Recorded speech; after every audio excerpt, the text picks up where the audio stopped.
할렐루야. 아멘. 할렐은 기쁘다는 의미예요. 이제 히브리어잖아요. 할렐루야가.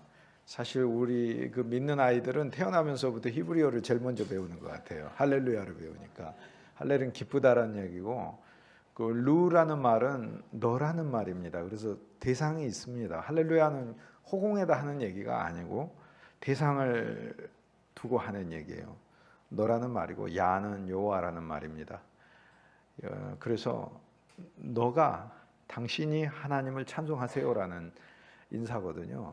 저는 이 인사를 정말 좋아해요. 그래서 개인적으로도 누구 만날 때도 할렐루야라고 인사를 합니다. 기쁘잖아요. 하나님께서 만나게 하셨으니. 그리고 또 할렐루야 하면은 그 뜻이 당신이 하나님을 찬송하십시오 이렇게 돼 있으니까 그 인사를 듣는 사람은 아멘 해야 맞는 거겠죠. 할렐루야 하는데 할렐루야 하면 안 되고 할렐루야 하면 아멘 하고 그다음 저한테 또 할렐루야 해야 되겠죠. 저한테도 당신도 하나님을 찬송하십시오. 그럼 저는 아멘 하는 것입니다. 한번 해보겠습니다. 할렐루야. 아멘. 아멘. 아멘입니다. 늘 하나님을 찬송하고 싶습니다. 이 교회는 진짜로 할렐루야네요. 하나님을 기쁘게 찬송하네요. 전교인의 성가대에도 될 교회인 것 같아요. 정말 아름다운 찬양. 어제 제가 전한 말씀 히브리서 11장 1절 말씀, 믿음은 바라는 것들의 실상인데 그 가사를 너무나 잘 풀어준 찬양 해주셨어요. 할렐루야 성가대 아니에요? 오늘 성가대가? 그러니까 제가 이름을 풀이해드렸잖아요. 그런데 오늘 부르신 찬양 가사도 주만 바라고 주를 찬송할지라, 얼마나 감사한 찬양인지 모르고, 우리 또 지휘자님이 저랑 같은 시대 때 여기 저 가까운 곳에 서울신대에서 같이 공부를 하셨더라고요. 그래서 너무나 반갑게 인사를 했습니다. 주만 바라라, 주만 찬송하라. 여러분, 예수 믿는 것은 이게 종교 생활이 아니잖아요. 우리가 늘 습관적으로 예배를 드리다 보면 이렇게 종교 생활이 되기가 쉽지만, 저와 여러분의 심령 안에 최고의 보물은 살아계신 우리 주 예수 그리스도인 줄 믿습니다. 그 그리스도께서 영원한 생명을 우리에게 주고 계시고, 영원한 생명 자체이시고, 또 그분이 기쁨이시고, 또 그분 자체가 우리의 소망이시고, 또 그분을 소유해서 모든 것을 소유했으니 이 땅을 살아가면서 저와 여러분이 겪는 많은 어려움들이 있지만 믿음으로 구주 예수를 증거할 수 있길 주님의 이름으로 축복합니다. 저는 개인적으로요, 다른 것은 저도 괜찮은 것 같아요. 어렸을 때는 지는 거 이렇게 잘 못 견뎌했어요. 사람들이 그러잖아요. 지는 거 못 견뎌 하잖아요. 근데 저도 뭐 마찬가지죠. 지는 거 잘 못 견뎌했어요. 뭐 제가 바라는 거 잘 안 나오고 그러면 심히 절망하고, 그리고 질투도 많이 하고 시기도 많이 하고 막 그랬어요. 잘할 때. 그런데 이게 세상을 이렇게 조금씩 하나님이 깨우치시니까 깨달아진 게 하나 있었어요. 처음에는 이제 내가 잘난 줄 알았다가 잘 안 되잖아요. 그러고 다른 사람들이 잘났더라고. 그러다가 이제 증세가 심해지면 나만 못났고 사람들이 다 잘난 것처럼 보이게 되거든요. 그런데 진짜 진리를 말하면 하나님은 모든 사람에게 이 세상을 살아갈 수 있는 재능을 주셔서 이 세상에 보내셨어요. 물론 그 재능으로는 절대 구원 못 받죠. 그 재능은 이 세상을 살아갈 수 있는 하나의 방편일 뿐이에요. 그런데 또 그 재능으로 이 세상에서 성공은 못합니다. 하나님께서 정하신 성공은 구주 예수 그리스도의 영원한 생명 아래 들어가는 게 진정한 성공인데, 또 진리를 아는 게 성공이죠. 죽을 때 허무하다가 아니라 우리는 소망이 있잖아요. 잠시 세상에 내가 살지만 항상 찬송 부르다가 날이 저물어 오라 하시면 영광 중에 나아가리. 그래서 이게 이제 우리 소망이잖아요.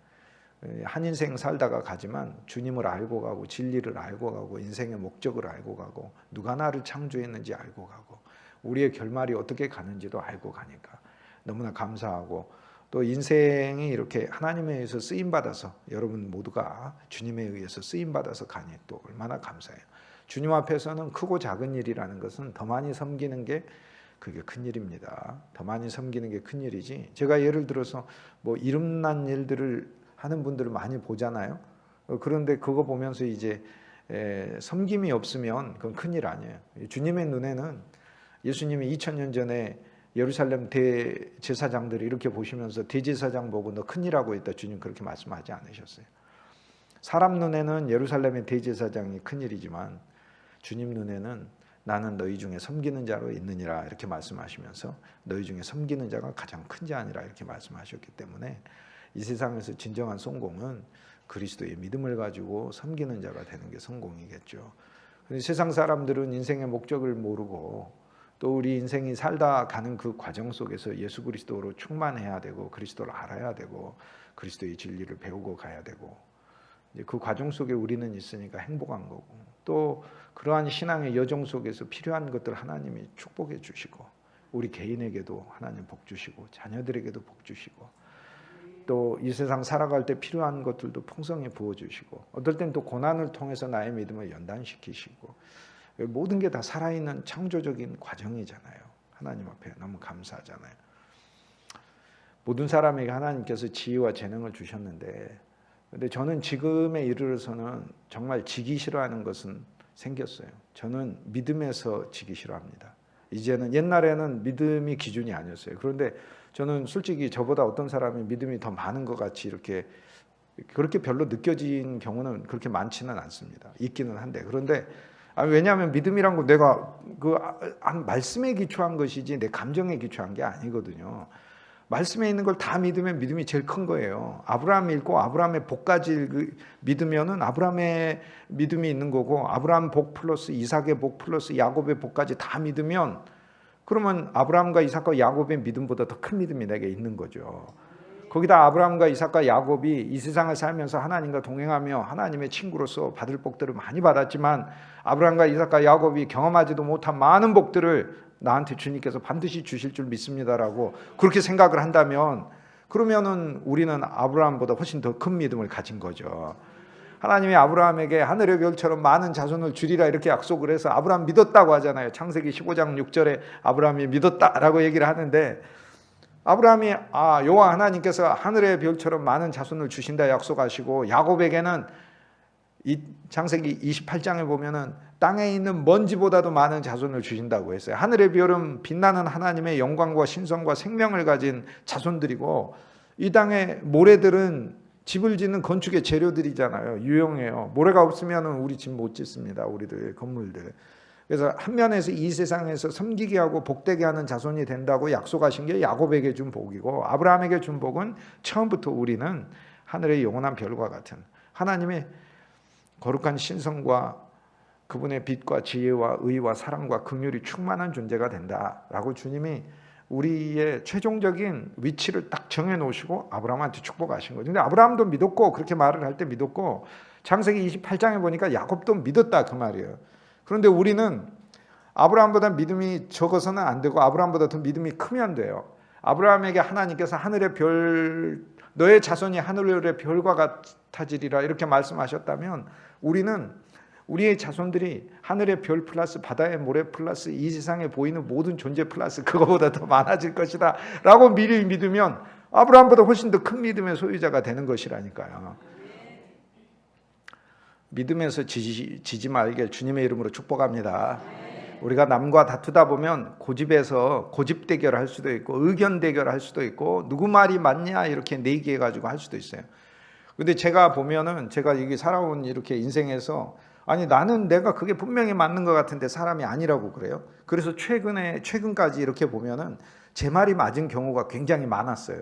그런데 최근까지 모든 사례를 이렇게 보면은 내가 고집 부린 게 맞는 얘기가 많았더라고요. 그런데 최근 몇 년간의 그 고집 부린 예를 보면 제가 착각한 예가 아주 많이 발생을 했어요.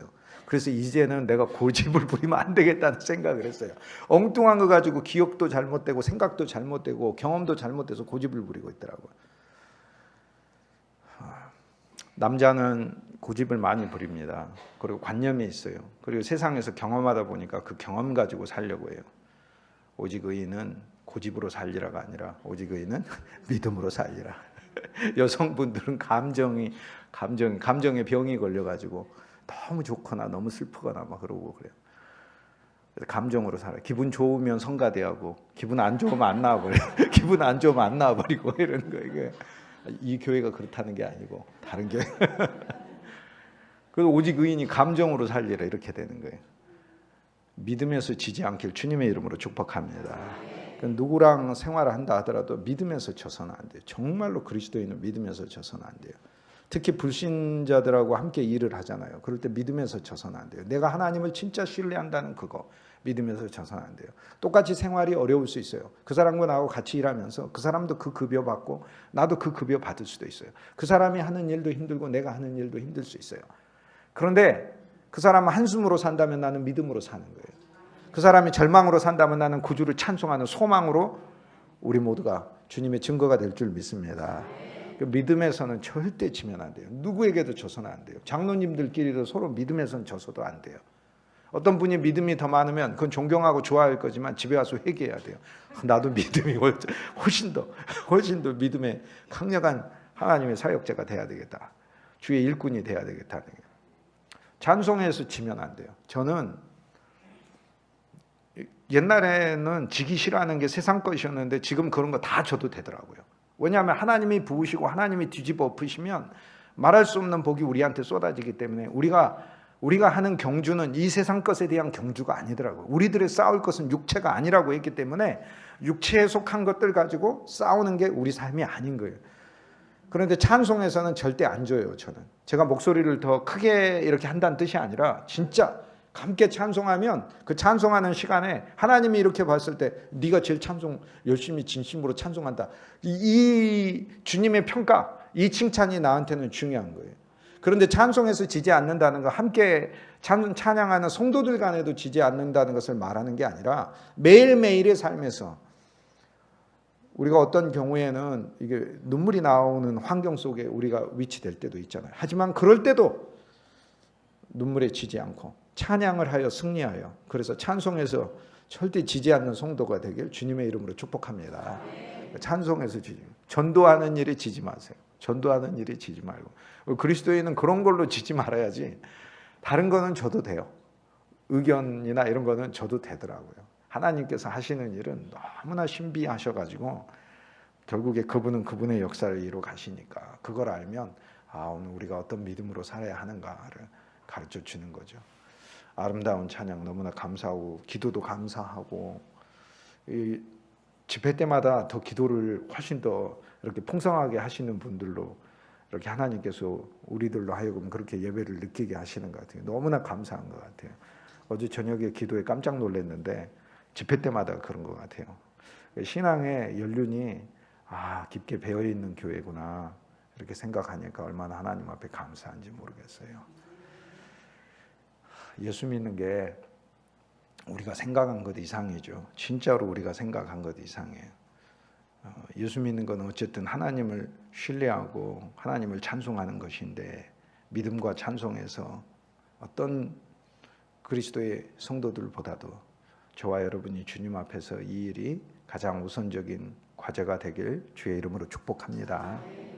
찬양이라는 건 하나님을 칭찬하는 거잖아요. 찬양이라는 말 자체가 칭찬한다는 뜻이에요. 오랫동안 저는 찬양의 의미를 몰랐어. 찬양은 칭찬하는 거더라고요. 찬양은 자기 한탄이 아니에요. 세상 노래는 자기의 감정을 막 푸는 거거든요. 근데 그게 세상 노래와 그리스도인 노래의 차이예요. 그리스도인 노래는 하나님을 칭찬하는 거예요. 찬송한다는 말은 칭찬한다는 거예요. 근데 하나님 잘하셨습니다는 거죠. 나를 세상에 보낸 것도 잘했고. 근데 세상은 이렇게 우리가 살다 보면 이 한많은 세상, 내가 태어난 것이 죄로다 이러면서 그 자기를 저주하게 돼 있잖아요. 그런데 자기만이 아니라 자기의 환경도 나는 왜 이런가 이러면서 왜 나를 태어나게 하셨느냐. 아니 근데 실제 성경에도 보면 믿는 사람도 그런 얘기 한다고 그래요. 그런 얘기 하지 않습니까? 바울이 로마서 9장과 11장에서 토기장이신 하나님께 우리가 무엇이길래 나를 이렇게 만들었느냐라고 얘기를 한다고 하잖아요. 나를 왜 이렇게 만들었습니까? 그런데 그리스도인은 하나님을 칭찬한 하나님 정말 잘하셨습니다. 나를 세상에 내기를 정말 잘하셨습니다. 어떤 일이든지 그냥 칭찬해요. 하나님을. 칭찬하기 힘든 일도 칭찬해요. 그냥 저한테 무슨 안 좋은 일이 일어나도 하나님을 칭찬해요. 하나님 잘하셨다고. 차 사고가 나도 칭찬해요. 잘하셨습니다. 하나님 그래 칭찬. 그러면 하나님은 당황하실 거 아니에요. 아니 왜냐하면은 이게 하나님이 칭찬받을 일은 아니잖아요, 이렇게. 그런데 내가 하나님을 칭찬하니까 하나님 잘하셨다고. 내가 차 사고 나왔는데 잘하셨다고. 그럼 하나님이 당황하시죠. 그러나 주님 뭐라고 말씀하셨어요? 내 믿음대로 될지어다, 이렇게 말씀하셨어요. 주님은 구약에 보면은 이렇게 고집스러운 하나님으로 나타나지 않고 바꾸셔요. 그런데 예수님은 이 바꾸시는 하나님의 마음을 더 잘 표현해 주셨어요. 예수님 늘 그러잖아요. 예수님 그냥 바꾸시잖아요. 수르보니에게 여인이 와서 내 딸을 고쳐주십시오 이렇게 하니까 이스라엘에게 왔지 나 가나안에게 온 게 아닌데라고 얘기해요. 그래도 자손들에게 오셨다 하더라도 그 자손들에게 주는 상의 음식 부스러기라도 저한테 주십시오. 예수님 마음을 바꾸잖아요. 예수님 한번 고집 부리고 아니 내가 이스라엘을 위해 왔다니까 왜 자꾸 그래, 가라고, 이 사람아 가라니까, 이렇게 하고 보내지 않으셨어요. 예수님이 바꾼다니까요. 예수님 바꾸셔. 예수님 얼마나 마음이 부드러운 분이신지 몰라요. 정말로 부드러우셔. 오늘 우리가 찬송할 수 없는 환경에서도 찬송을 하면 하나님의 마음을 바꾸셔서 우리가 진짜 하나님을 찬송할 수 있는 환경으로 만들어 주셔요. 이게 찬송의 신비인 거예요. 찬송의 신비. 오늘 우리가 읽었던 말씀에 보면 하나님께서 모세를 부르셔서 창세기에서 아브라함을 부르시고 이삭을 부르시고 야곱을 부르신 그 여호와 하나님이 당신 자신을 아브라함의 하나님, 이삭의 하나님, 야곱의 하나님 이렇게 계시를 하셔요. 이게 오늘 우리가 보았던 말씀 중에 가장 중요한 첫 번째 주제인데요. 성경에 보면 하나님의 이름이 나와요. 하나님의 이름이 여호와라고 하죠. 그런데 여기에 여호와 하나님께서 모세를 불러서 이스라엘 백성들을 애굽의 압제에서 해방하고, 첫째 애굽의 압제에서 해방하고, 두 번째 광야로 나가서 사흘 길을 걸어가서 예배하고, 그 다음 세 번째 가나안 족속의 땅, 가나안, 히위 족속, 아모리 족속, 여부스 족속, 헷 족속, 브리스 족속, 이 6족속, 실은 가나안 11족속이죠. 일단은 6족속, 가나안 족속의 땅을 내가 너희 백성에게 주겠다라고 이 세 가지 목적을 말씀하시고 모세를 여호와 하나님께서 만나시는 이야기, 오늘 우리가 보는 이야기예요. 실은 이게 우리가 구원받은 그리스도인이잖아요. 그런데 우리가 예수 그리스도의 피로 구원받은 그리스도인인데, 이제 주님이 구원하시는 게 이스라엘 백성을 구원할 때 어린 양을 잡아, 출애굽기 12장에 어린 양의 피를 발라 이스라엘 백성들이 구원받잖아요. 그런데 이스라엘 백성들 애굽의 압제에서 구원받고 바로에게서 구원받는 이야기만이 아니라 하나님은 본래의 목적을 두고 이스라엘 백성들을 구하셨다는 거예요. 우리는 공경에 처한 사람을 보면 일단 공경에서 구출해 주죠. 물에 빠진 사람을 보면 물에서 당장 건져줘야 되겠죠. 그래서 우리는 이제 시간의 존재니까 모든 것을 다 계획하고 할 수는 없지만, 사실 여호와 하나님께서는 우리들을 구원하셨을 때 하나님이 가지신 목적을 가지고 구원하셨다는 얘기예요. 그게 바로 출애굽기 3장에서 주님 말씀하시는 거예요. 이 말씀을 통해서 우리는 그리스도 예수 안에서 예수의 피로 구원을 받았는데, 하나님 안에서 이 선물들이 우리한테 왔고 하나님이 우리의 신앙생활을 통하여 이 면들을 성취하시겠다라는 걸 보는 거죠. 첫째, 하나님이 나를 애굽의 압제에서 구출하셨다. 세상의 모든 괴로움은 우리를 저주로 이끌고 가지 아니하고, 사방에 둘러싸여도 답답함, 거기서 주님 우리로 답답지 않게 하시고, 우겨쌈을 당하여도 답답하지 않게 하시고, 넘어져도 실패치 않게 하시고, 결코 우리로 망하지 않게 하시고, 이 세상에 압제가 있지만 애굽에서 구출하셨다고 하니까, 세상은 저주가 원리로 있는 존재인데 주님이 우리를 구원하셨을 뿐 아니라 이 애굽에서 우리를 왕 노릇하면서 하나님의 왕권을 행사하면서 주님이 우리를 살게 하셨으니, 그게 하나님께서 이스라엘 백성들을 구원하시는 첫 번째 목적으로 말씀하신 거죠. 내가 애굽에서 구원하였다. 여러분, 이 세상에 우리는 눌려 사는 것이 아니고요, 그리스도인은 믿음과 찬송으로 우리 안에 있는 예수 그리스도의 새로운 생명으로 하나님이 주신 권능의 삶을 사는 줄 믿습니다. 그 두 번째, 하나님께서 이스라엘 백성에게 주신 목적은 광야로 이끈다는 것이잖아요. 그러니까 오늘 이것을 통해서 우리는 내가 예수 믿는 것이 광야의 삶을 하나님께서 일단 나한테 주셔야 하는 거구나. 그래서 광야의 삶은 애굽이 없는 삶이에요.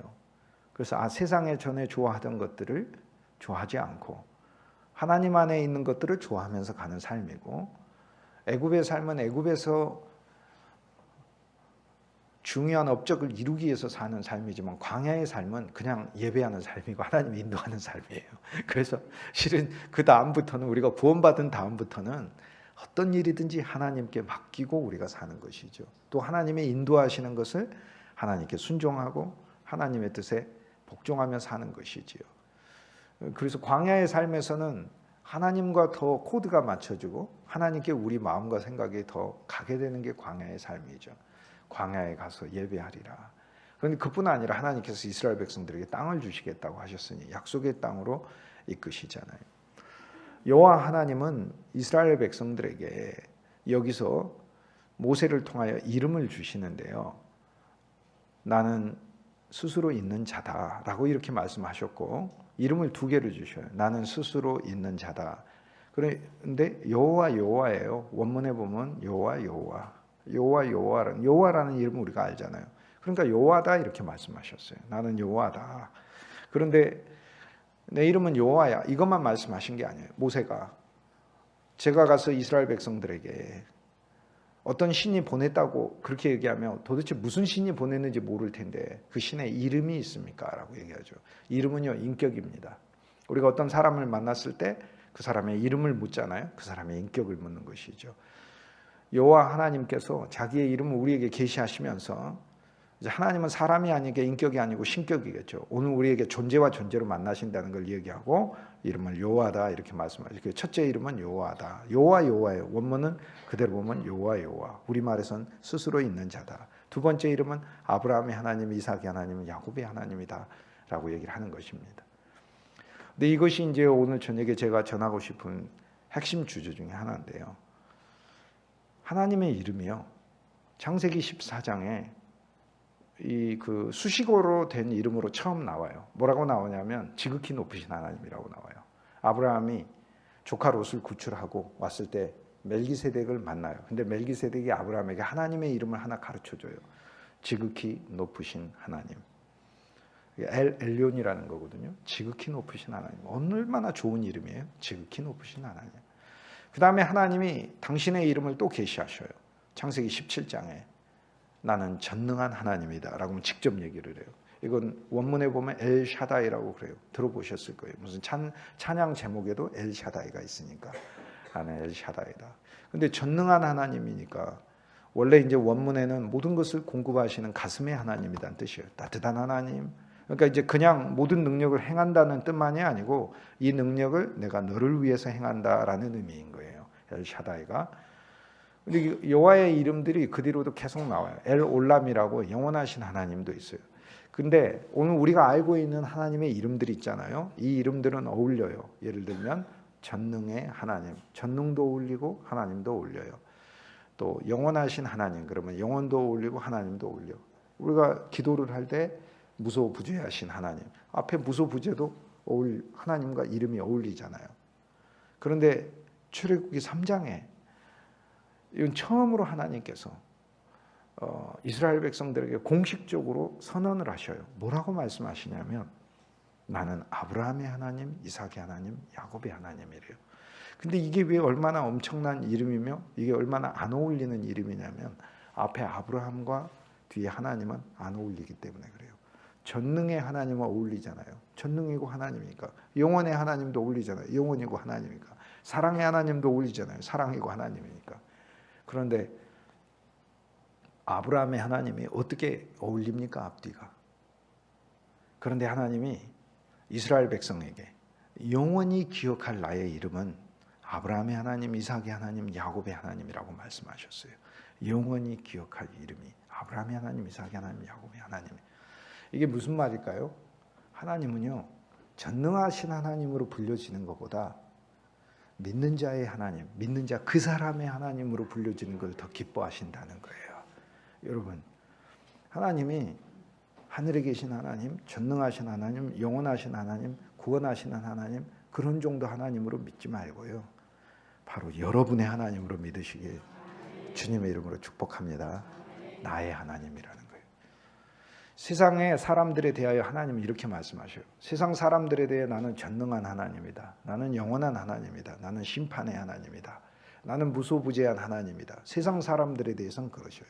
그런데 오늘 이스라엘 백성들을 구원하시고서 하나님은 내가 전능한 하나님으로 너희한테 나타나기 위해서 온 것이 아니다고 얘기하는 거예요. 전능한 하나님은 원래 전능한 하나님이에요. 이스라엘 백성들을 구원하신 건 전능하신 하나님을 알려주려고 구원하시는 게 아니에요. 전능하신 하나님을 알려주려면 이스라엘 백성 구원하지 않아도 만 백성에게 알려줄 수 있어요. 모르고 살아도 심판날에 전능하신 하나님을 알 수 있어요. 모든 사람이. 그런데 믿는 자를 구원한 것은 전능한 하나님을 알려주려고 하신 게 아니고 아브라함의 하나님, 이삭의 하나님, 야곱의 하나님이라면 믿는 자 한 사람 한 사람의 하나님이 되시겠다고 저와 여러분에게 나타나신 줄 믿습니다. 나의 하나님이라는 거예요. 나의 하나님. 얼마나 감사해요. 나의 편이 되어주신다고 하니. 아브라함의 하나님, 이삭의 하나님, 야곱의 하나님이라면 이 이름을 통해서 우리가 또 하나 알 수 있어요. 아브라함과 이삭, 야곱은 관계가 없는 사람들이 아니에요. 아버지와 아들과 손자입니다. 즉 하나님은 어떤 하나님이시냐면 내가 너만 축복하고 네 자녀들은 모른다라는 뜻이 아니에요. 내가 너를 축복하고 네가 예수 믿은 것 때문에 너의 자녀들도 축복하고 그 자녀의 자녀까지 축복하시겠다고 얘기하시는 거예요. 가문 전체를 책임지시는 하나님이라는 것을 아브라함의 하나님, 이삭의 하나님, 야곱의 하나님이라고 말씀하는 거예요. 여러분은 어떤 하나님으로 믿으셔요? 저와 여러분의 가문을 대대로 영원히 책임지시는 하나님으로, 우리 하나님으로 믿으시길 주님의 이름으로 축복합니다. 명절 때마다 가정 예배 드리실 때 그 하나님, 우리 전능하신 하나님께 예배하는 게 사실 아니에요. 그거 전능하신 하나님은 예수 안 믿기 전에도 전능하신 하나님이었어. 예수 안 믿기 전에 나한테 전능하신 하나님이고 무소부재하신 하나님이고 초월의 하나님이고 능력의 하나님이고 영원의 하나님이시지. 그러나 내가 주 예수 그리스도를 믿는 그 순간 하나님은 그런 칭호보다도 너의 하나님, 그렇죠, 우리의 하나님, 너의 하나님이 되기를 원하신다는 거예요. 그러니까 우리 가문의 하나님이다. 우리 가문의 하나님. 하나님은 이렇게 낮아지시는 걸 좋아하신 거예요. 그래서 예수 그리스도가 이 땅에 육신을 입고 오신 것 아닙니까? 얼마나 감사합니까? 대를 이어서 축복하시는 하나님을 반드시 경험할 줄 믿습니다. 믿음 안에서 소망 가지면서 바라보고 가는 것이지요. 아브라함의 하나님, 이삭의 하나님, 야곱의 하나님에서 주님이 또 말씀하고 싶은 건 아브라함과 이삭과 야곱이 창세기에 보니까 세 사람 이야기가 거의 다예요. 창세기가 성경에서 제일 제목이 어떻게 보면은 조금 어이없게 지어진 제목이에요. 예를 들어 룻기는 룻에 대해서 다 얘기해요. 룻기는 얘기합니다. 심지어 사무엘상만 하더라도 사무엘이 많이 나옵니다. 뭐 사울도 나오고 다윗도 나오지만 그래도 중심이 사무엘이니까 많이 나옵니다. 출애굽기만 하더라도 애굽을 나와가지고 하는 이야기들이 많이 있어요. 출애굽하는 이야기니까. 근데 창세기는 세상을 창조한 이야기인데 세상을 창조한 이야기는 창세기 1장에만 나와요. 창세기 1장에만 나오고 창세기 2장에는 세상 창조가 아니에요. 거기서는 인간을 에덴 동산을 만드시고 3장에서는 인간이 타락하는 이야기가 나오고 4장에서는 가인과 아벨의 이야기가 나오고 5장에서는 새로운 족보가 나오고 그래요. 그리고 창세기에 보면은 11장까지 세계 만민이 홍수를 거쳐가지고 곳곳에 흩어진 이야기가 나오고 바벨 열탑 세운 이야기 다음에 창세기 12장부터는 아브라함 이야기가 창세기 25장까지 나와요. 이삭의 이야기가 창세기 21장에 태어나가지고 창세기 35장까지 이삭의 이야기가 또 있어요.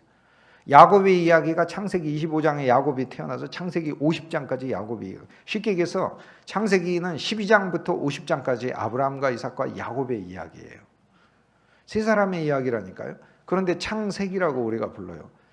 세상을 창조한 이야기라고 제목이 붙어져 있어요. 그러면 여기서 우리가 하나 알아야 될 게 있어요. 하나님이 진짜 만들고 싶어하는 세상이 무엇인가라는 거예요.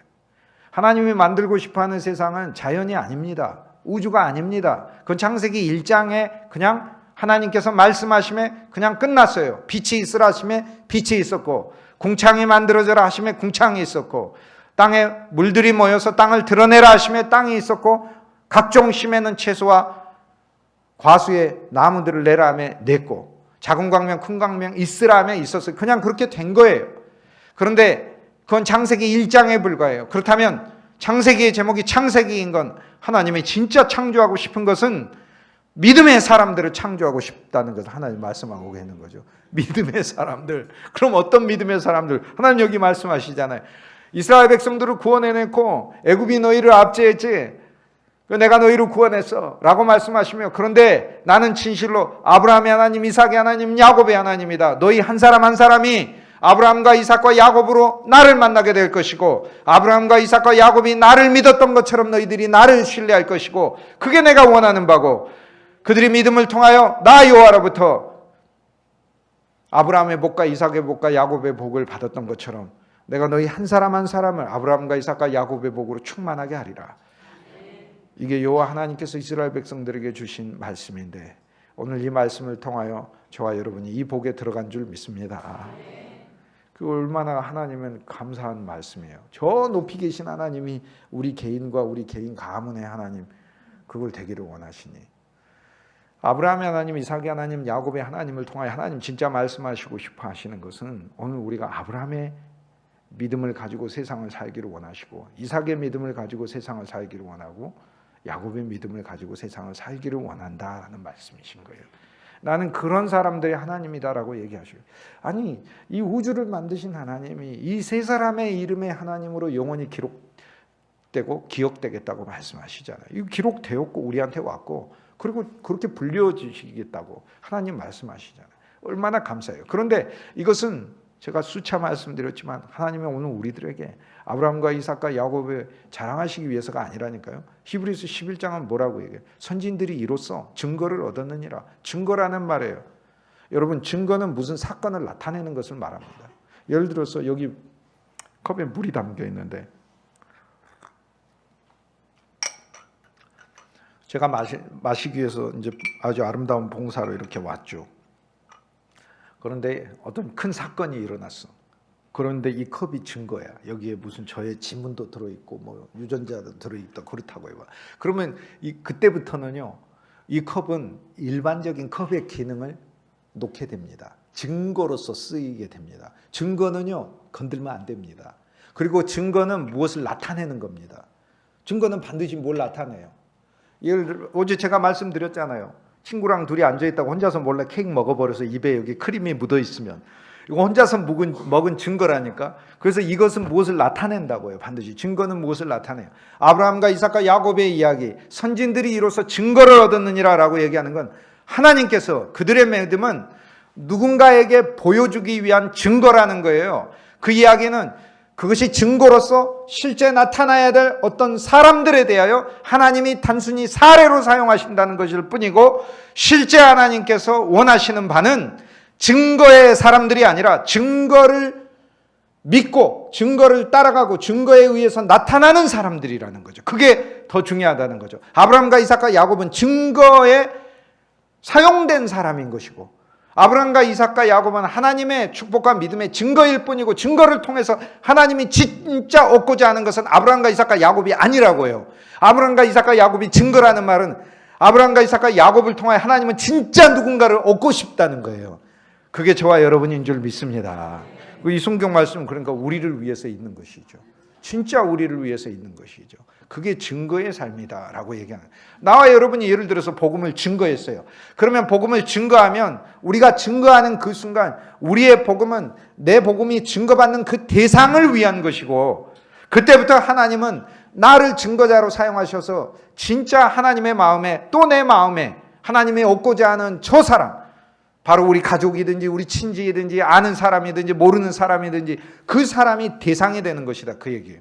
하나님의 말씀이 전부 다 증거라고 하는 것은 그들이 주인공이 아니라는 얘기예요. 하나님의 말씀에 아브라함과 이삭과 야곱의 이야기가 나온다는 것은 이 말씀을 통하여 하나님께서 저와 여러분을 아브라함으로, 이삭으로, 야곱으로 부르신 줄 믿습니다. 예수를 믿는 것이 아브라함으로 믿는 게 있고요, 아브라함으로 믿는 것에서 더 떠나서 라반이나 부두엘처럼 믿는 게 있어요. 그 다음에 세상 사람으로서 하나님에 대하여 생각하는 게 있어요. 쉽게 얘기하면 이런 겁니다. 어려움을 당하죠, 우리가. 그러면 세상 사람이 어려움을 당해. 그러면 이제 물에 빠진 사람도 갑자기 막 하늘에 있는 신이 누군 줄 모르지만 막 구할 수 있잖아요. 어서 들었다 하더라도 하나님 나 좀 살려주세요, 막 그럴 수 있잖아요. 그럴 수 있거든요. 그때 이제 하나님은 예수를 안 믿는 사람에 대해서는 이제 생각을 하시겠죠. 구해줘야 될지 말아야 될지. 그래서 긍휼이 있으시니까 뭐 구하실 수도 있고, 하나님께서 또 엄격히 가지고 계신 법칙이 있으시니까 뭐 안 도와줄 수도 있고 그러겠죠. 내 삶이 정말 어렵고 힘들고 그런 세상 사람도 피눈물 나는 일들 우리 무수히 다 같이 겪잖아요. 믿는 사람은 안 겪습니까? 믿는 사람도 겪지. 그런데 그런 환경들이 있을 때 하늘을 향해서 한숨을 내쉬면서 신이 있다면 나를 도와줬으면 좋겠다, 이렇게 할 때 하나님께서 도와주실 수도 있고 안 도와주실 수도 있다, 이 말이에요. 그리고 라반이나 부두엘로 믿는 것은 조금 더 깊게 믿는 건데, 아브라함의 사촌들이죠.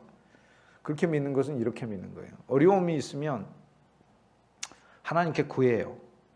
구하면 이제 하나님께서 그래도 자기를 믿는 백성들이니까 도와주시는 거예요. 그런데 아브라함으로 믿는 건 그런 차원이 아니에요. 아브라함의 이야기를 보면 아브라함이 애굽에 내려갔어요. 기근이 생겨가지고 바로 왕에게 아내를 빼앗기게 됐어요. 하나님이 먼저 역사해요. 그래서 아내를 찾아주셔요. 아브라함으로 믿는 건 하나님이 아브라함에게 나타나서 세계를 해주셨어요. 맹세와 언약과 약속을 해주셨어요. 맹세는 하나님의 본성으로 일방적으로 말해놨어요. 맹세를 받은 사람은 아브라함 이전에는 사실 없어요. 아브라함이 처음이에요. 하나님은 아브라함한테 그냥 맹세했어요. 뭐라고? 아브라함아, 내가 너의 하나님이 되리라. 내가 너를 창대하게 하리라. 라고 하나님 맹세를 해버렸다니까요.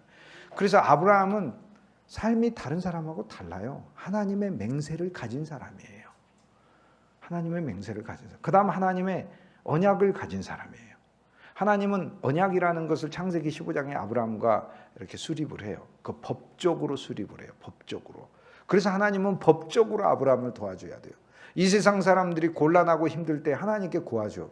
그러면 하나님의 법적으로 도와줘야 될 이유가 없어요. 예를 들어서 옆집 아이가 막 이렇게 어려움을 당해가지고 막 힘들어하고 그럴 때 그 이웃집에 있는 분이 뭐 마음이 착해서 약간 도와줄 수는 있지만 법적으로 도와줘야 되는 것은 아니에요. 그렇지만 여러분의 자녀들은 사실 달라요. 법적인 관계고 생명의 관계고 그렇기 때문에 다른 집 아이가 아니잖아요. 하나님과 아브라함의 관계는 언약의 관계라 하나님이 법적으로 도와주셔야 돼요. 법적으로. 그 다음에 세 번째, 아브라함은 약속을 받았어요. 하나님께서 언제나 아브라함을 통하여 하나님의 역사와 목적을 성취하시도록 아브라함의 삶에 주신 바가 있어요. 말씀도 줬고 표적도 줬고 자녀도 주었어요. 이삭도 주고. 이게 틀려요. 그럼 세상 사람들한테는 자녀 안 줬냐? 자녀 줬죠. 그런데 세상에 준 자녀와 아브라함에 준 자녀를 다르다고 그래요. 아브라함에게 준 자녀는 약속의 자녀라고 그래요. 이게 무슨 얘기예요? 세상 사람들에게 준 자녀들은 약속이 없어요. 그들의 인생이 어떻게 될 건가에 대해서 하나님이 약속을 안 주셨다고 해요. 그런데 아브라함에 대해서는 하나님이 그와 그의 자녀들에게 약속을 주셨다고 해요. 약속을. 반드시 그를 축복하고 그를 하나님의 목적을 위해서 인생을 성공시키고 사용하겠다는 약속을 주셨다니까. 그리고 약속에 대해서 하나님께서 언약을 세우셨고 법적으로 언약을 세우셨고, 그리고 하나님이 미리 말씀하셨어요. 아브라함이 요구하기도 전에 맹세하셨어요. 그래서 맹세와 언약과 약속을 가진 사람은 성경에서 아브라함이 처음으로 시작이 되는 거예요. 이게 차이예요. 그런데요, 우리 주 예수 그리스도께서 피를 흘리시면서 당신의 피에 대해서 뭐라고 말씀하셨어요? 이는 내 피로 세우는 새 언약이다 말씀하셨어요. 마태복음에 있어서는 예수님께서 너희 죄사함을 위해 흘리는 피다라고 얘기하시면서 우리를 구원하신 피예요. 우리 죄를 사하여 주셨어요. 저주에서 건져주셨어요. 모든 흑암과 어둠에서 영원히 구출하여 주셨단 말이에요. 그 그리스도 예수의 피로 우리가 영원한 구속함, 영원한 속죄함, 영원한 온전함, 영원한 거룩함을 주님 안에서 받은 거다 이 말이에요. 그런데 주님께서 누가복음에 보면 이는 내가 너희를 위하여 흘리는 새 언약의 피다고 말씀하셨어요. 그리스도의 피는 위대한 두 가지 기능을 하고 있는데, 하나는 우리를 속죄하신 피고 또 하나는 우리를 위하여 언약하신 피예요. 구약에서요, 피는 두 가지로 쓰임 받는다니까요. 누군가 죄를 지어서 피를 흘려서 죽어야 할 때 사용되는 거고요. 또 하나는 언약식을 할 때 제물을 죽여서, 제물이 죄가 없어요. 그게 아니라 피로써 맹세하는 거예요. 피로써 죽음을 걸고 맹세하는 거예요. 그때 그 죽음은 죄로 인한 죽음이 아니라 언약을 위한 죽음인 거예요. 창세기 15장에 여호와 하나님께서 아브라함과 언약을 맺으실 때에 5가지 가축의 제사를 하나님께 드리라고 그랬어요. 송아지하고 염소하고 양하고 산비둘기, 집비둘기를 가지고 하나님께 5가지 제사를 드리라고 했어요. 그것들을 쪼개다 놓고 여호와의 불이 하늘에서 내려와서 지나갔어요. 그래서 여호와 하나님과 아브라함의 언약이 세워졌다라고 얘기를 해요. 재물의 죽음은 죄가 있어서 죽은 게 아니에요. 그리스도 예수의 죽음에는 우리 죄 때문에 죽으신 속죄 제물로 인한 면이 있고, 또 하나는 하나님과 우리의 새로운 언약을 세우시기 위하여 죽으신 죽음의 면이 있어요. 예수님은 본인 하나로 모든 것을 감당해요. 아니, 우리 스마트폰도 그 안에 기능이 뭐 다 있는데, 카메라부터 컴퓨터부터 뭐 메모지부터 다 있는데, 거기 뭐 은행 뱅킹 서비스까지 손에 다 있잖아요. 다 있는데 예수 그리스도 안에 왜 멀티태스킹이 없겠어요? 모든 것을 다 하시지 예수님께서.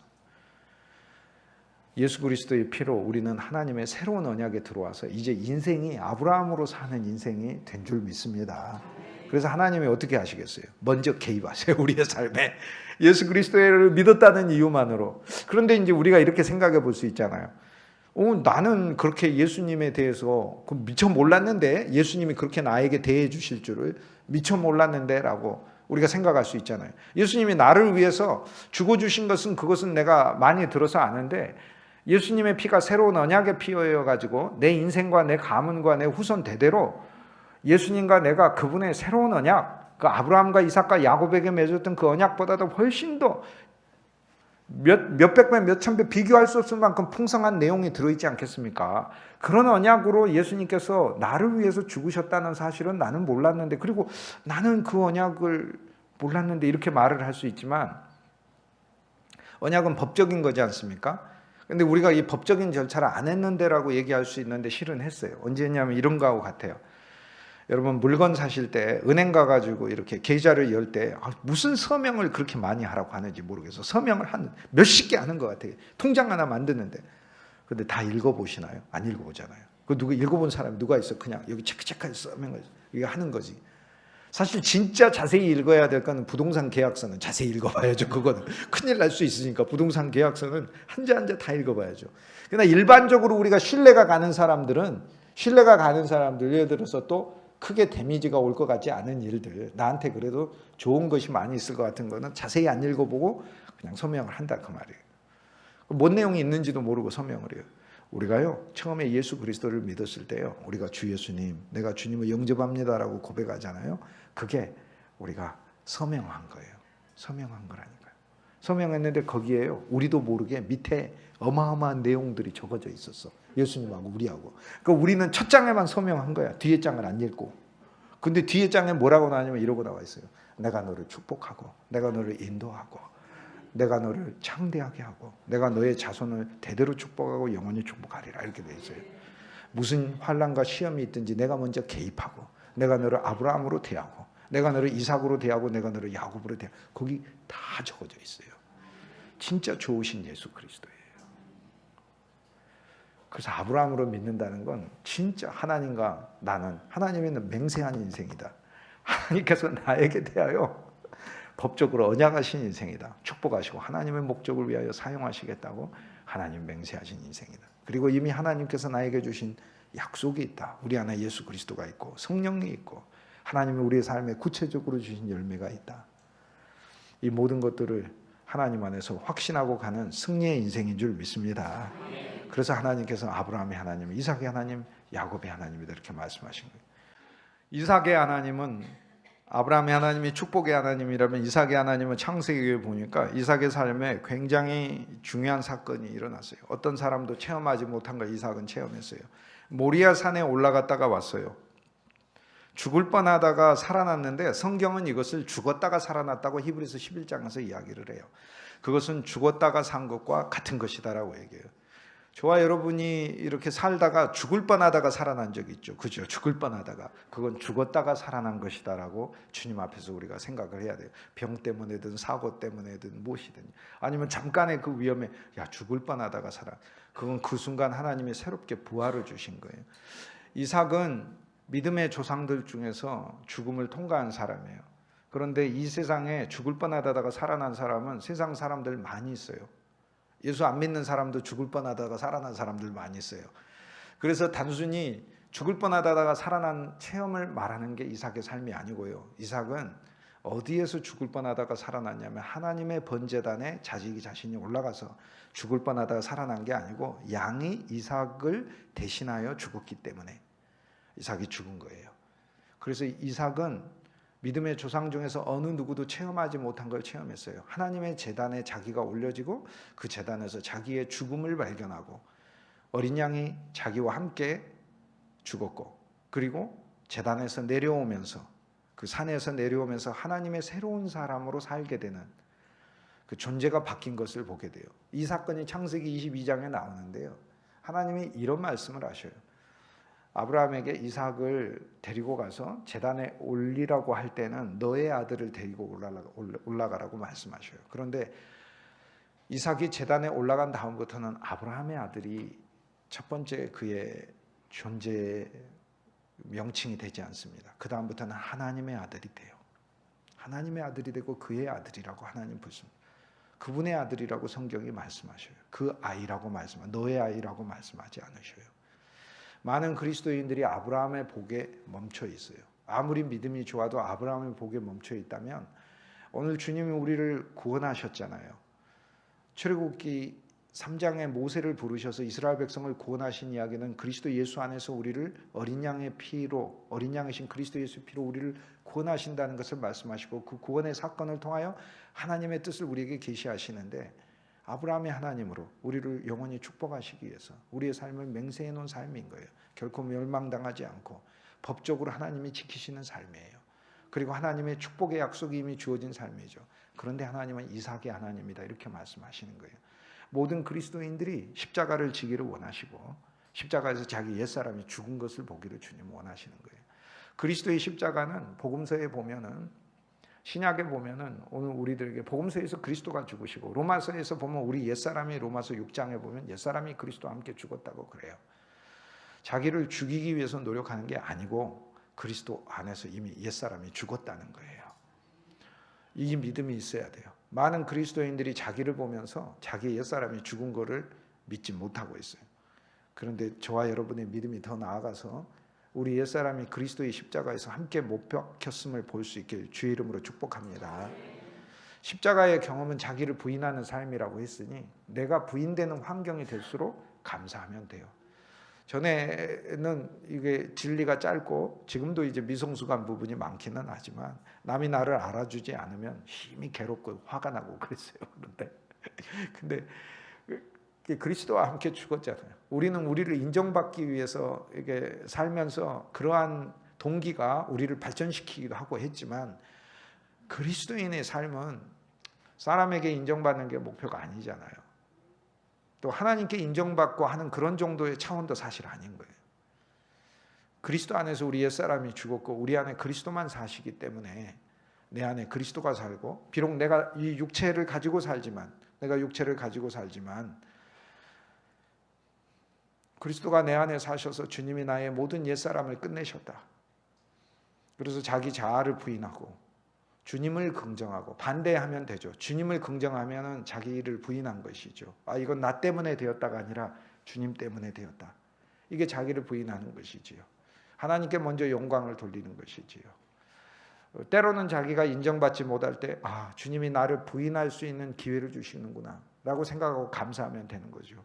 누가 나를 무시하는 얘기를 하면 너무나 감사한 것이죠. 이스라엘 선지자들이 소고를 치면서 춤추라고 그랬어요. 그 소고가 가죽으로 만든 북을 얘기하지 않습니까? 짐승 가죽. 우리들은 하나님의 가축이거든요. 우리 몸이 드럼이에요, 북이에요. 누가 나를 자꾸 때리면 우리가 뭐라고 그래요? 내가 동네 북이냐 그러죠. 그런데 소고를 치면서 소고가 북이잖아요. 소고를 치면서 하나님을 찬송하래. 나를 동네 북처럼 사람들이 취급하면 내가 찬송하면 돼. 그냥 동네 북이면 좋겠다 그러는 거예요. 저는 동네 북인 게 너무 감사해요. 할렐루야 아멘이요. 왜냐하면 우리에게 있는 생명은 패배하는 생명이 아니기 때문에 그래요. 오늘 우리에게 온 하나님의 생명은 하나님이 이기게 하는 생명이고 그 이긴 게 고집으로 이기게 하는 생명이 아니라 옛사람인 나는 패배하게 돼 있어요. 그러나 내 안에 새로운 생명이 있어서 주님이 이기신다는 거예요. 주님이 이기심을 보고 가니 얼마나 좋습니까? 교회 안에서 그리스도 예수 안에서 옛사람이 죽은 믿음으로 모든 생활을 감당하고 일상생활에서도 옛사람의 모습이 아니라 내 옛사람은 주님과 함께 죽었다는 믿음으로 해야 돼요. 죽으려고 노력하죠. 주님이 죽였는데 뭘 죽으려고 노력합니까? 시신이 있으면 시신이 죽으려고 노력하는 거 보셨습니까? 초상집에 갔는데 이게 돌아가서 이렇게 계시는데 얼굴 보니까 돌아가신 것 같지가 않아. 그래가지고 죽은 것 같은 표정 좀 해보셔요. 이런 사람이 어디 갔어요? 죽은 거지. 그리스도가 죽었다고 했으니까 그 죽은 것 같은 모습이 우리한테 있어요. 그래서 죽었다는 것을 믿고 사는 거예요. 그리스도인은. 그래서 죽으려고 노력하는 건 사실 기독교의 본질은 아니에요. 예수 그리스도 안에서 주님을 믿고 신뢰하고 찬송하고 사는 게 그리스도인의 길이고, 살다가 보면 겪게 되는 많은 환경들, 나를 하나님의 제단에 올려놓는 그 일들을 주님께서 주님의 고난에 참여시키시는 것이구나 라고 감사하며 기쁨으로 사는 게 그게 그리스도인의 길이에요. 오늘 이삭의 하나님으로 우리 모두가 전능하신 여호와를 체험하시길 주의 이름으로 축복합니다. 우리를 고난의 길로 두시면 십자가의 고난을 겪게 하셨구나라는 게 정말 감사하죠. 세상 사람들로 죽을 뻔한 고난을 갔는데 우리 그리스도인의 고난은 죽을 뻔한 고난이 아니라 그리스도와 함께 죽었다니까요. 그리스도와 함께 죽었고 그리고 제단에 올려지는 것이에요. 그러면 오늘 우리가 경험했던 질병이라든지 파산이라든지 죽을 것 같았던 그 고난도 거기서 하나님 회복시켜 주셔서 우리를 다시 살리셨다면 오늘 우리들은 그 사건을 주님의 제단에 올려놓으면 돼요. 주님이 나를 부르시기 위해서, 더 나은 믿음으로 부르시기 위해서 주님이 나로 하여금 그러한 일을 겪게 하셨구나. 고난이 내게 유익이라고 그래서 고백할 수 있게 되는 거고, 빌립보서 1장 21절 내게 사는 이는 그리스도니 죽는 것도 유익합니다라고 고백할 수 있게 된다는 거예요. 갈라디아서 2장 20절은 우리가 예수 그리스도 안에서 새로운 생명과 새 사람이 되었어도 가는 길은 십자가의 길이어야 된다는 걸 말씀하는 거예요. 옛사람이 아니고. 갈라디아서 2장 20절은 로마서 6장이 3절부터 6절이 우리의 옛사람의 죽음을 가리키는 것이고, 옛사람도 죽었고 우리 안에 태어난 새 사람도 십자가의 길을 가는 거예요. 왜냐? 십자가의 길을 통하여 한 알의 밀알이 땅에 떨어져 죽음으로 많은 열매가 맺게 하기 위해서 하나님께서 우리들을 그렇게 사용하시니까. 아브라함이 풍성한 추수를 소망하는 믿음이라면 이삭의 하나님, 오늘 우리가 체험하는 이삭의 하나님은 한 알의 밀알이 제단에 올라가서 죽음으로 많은 열매를 맺게 하시는 십자가의 우리 주 예수 그리스도를 믿게 하는 신앙을 가리키는데, 이 믿음이 저와 여러분에게 충만하길 주님의 이름으로 권면합니다. 주의 일을 기쁨 가운데서 어려움을 감당하고 우리의 모든 삶을 하나님의 제단 위에 올려놓는 것, 그게 바로 이삭의 하나님이죠. 교회 일을 할 때도 서로의 고집과 관념과 경험이 있겠지만 이삭의 하나님을 먼저 우리가 소망하고 체험하고 그 믿음에서 이 일들을 해야 돼요. 과연 이 일이 나를 십자가로 데리고 가는 것이면 감사해야 할 일인 것이죠. 그곳에 많은 영광이 있기 때문에 그래요. 그래서 이삭의 사건은 너무나 중요한 사건이에요. 하나님이 이삭을 낳고 나서 이삭에게 이 체험을 하게 하시고 모든 이스라엘 백성들에게 이삭의 하나님을 만나라고 얘기를 하는 거예요. 너희들이 구원받아서 광야에 가면서 하나 알아야 될 건 너희들의 인생이 하나님의 제단에 올려진 인생이고 너희 옛사람이 죽었다는 것이에요. 갈라디아서 2장 20절 내가 그리스도 예수와 함께 십자가에 못 박혔나니 그런즉 이제 내가 산 것 아니라고 그러잖아요. 오직 내 안에 그리스도께서 사신 것이라. 여기서 어떤 믿음을 갖고 살아야 하느냐면요, 우리가 연약하고 부족하잖아요. 하지만 내가 하는 일들을 통해, 내가 하는 세상에서 일들이든 교회 안에서 일들이든 가정에서 일들이든 어떤 일들을 통해 그리스도가 진짜 나를 사용하시며 일하고 계신다는 믿음 안에서 살으라는 거예요. 그게. 그리고 내 모든 일들이 하나님의 제단으로 올려지는 일이라는 것을 믿고 살으라는 거예요. 그게 갈라디아서 2장 20절이 하나님의 말씀, 오늘 우리에게 알려주는 것이에요. 하나님의 우리를 사용하시는 방법은 진짜 신비해요. 감리교회 목사님인데 전 천안에 삽니다. 제가 생각할 때는